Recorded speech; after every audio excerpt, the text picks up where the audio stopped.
Saludos, mi nombre es Lisbeth Guerrero y el día de hoy vamos a estar haciendo un video acerca de la programación del ventilador.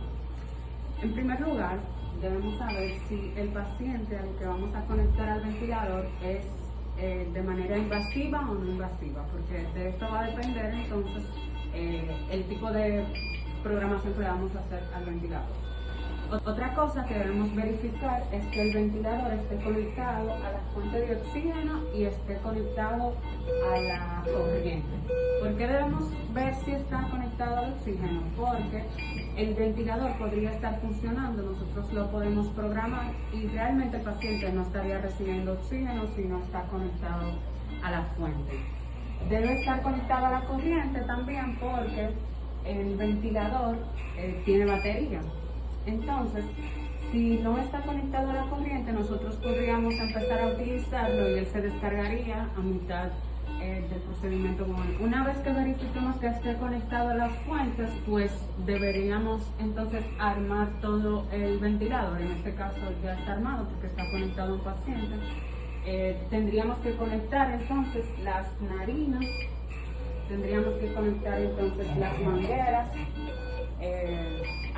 En este caso el paciente tiene una mascarilla, entonces se conecta la mascarilla. En el caso de que sea un tubo endotraqueal, pues, o una traqueostomía, va a estar conectado ahí.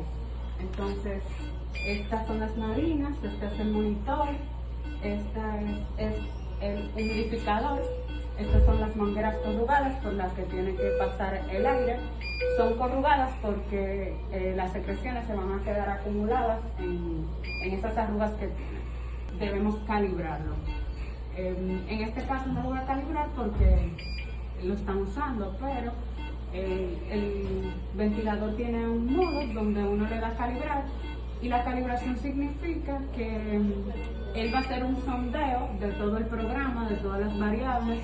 Y si hay un error, por ejemplo, en alguna de ellas, pues va a encender una alarma y eso nos va a decir que no está apto para utilizarlo. Modalidad de volumen corriente. Las variables que tenemos que tener en cuenta son el PIP, la frecuencia respiratoria, el PO2 y el volumen tidal. En primer lugar, el PIP en esta modalidad se va a utilizar entre 5 y 6. El volumen corriente entonces lo vamos a calcular por una multiplicación, donde vamos a multiplicar el peso ideal del paciente en kilogramos por una media de 7 mililitros por kilogramo. Entonces, al hacer ese cálculo nos va a dar el volumen tidal ideal del paciente. Otra cosa es que la frecuencia respiratoria la vamos a poner en 20. En este caso, por ejemplo, está en 21. Otra cosa es que el PO2 debe estar al 100% al momento en el que iniciemos la ventilación. La modalidad protectora pulmonar, que se usa específicamente en los pacientes que tienen síndrome de distrés respiratorio del agudo. Esta modalidad tiene como característica altos niveles de PIP y bajos niveles tidales para proteger entonces el pulmón. Para calcular, para programarlo, en primer lugar debemos calcular el volumen tidal del paciente. En este caso los valores son diferentes. El volumen tidal se calcula por el kilogramo, el peso del paciente en kilogramos, y entre 4 a 6 mililitros por kilogramo con una media de 5. Nosotros vamos a utilizar 5.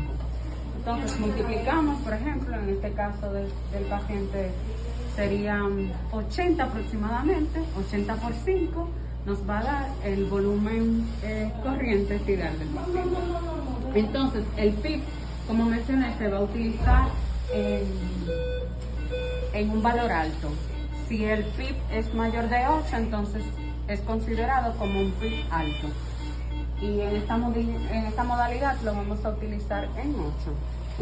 En 8. El PIP lo vamos a poner en 8. El volumen corriente entonces, dependiendo del cálculo que le hagamos al paciente. Y luego ya entonces iniciaríamos el modo.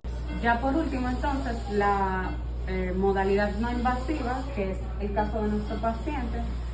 Para nosotros hacerlo, el paciente debe estar despierto, orientado y cooperador. Si el paciente no tiene ninguna de estas características, entonces no podemos utilizar la modalidad invasiva. Tendríamos que utilizar entonces la invasiva. En este caso, el ventilador se programa en la modalidad CPAP. Esta modalidad, entonces, el oxígeno debe estar al 100%, el PIB debe estar en 5%, la presión de soporte no puede pasar,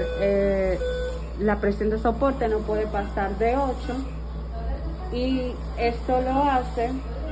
esta modalidad se utiliza cuando el paciente puede respirar de manera espontánea. Simplemente el ventilador sería como una ayuda cuando el paciente no pueda realizar la respiración.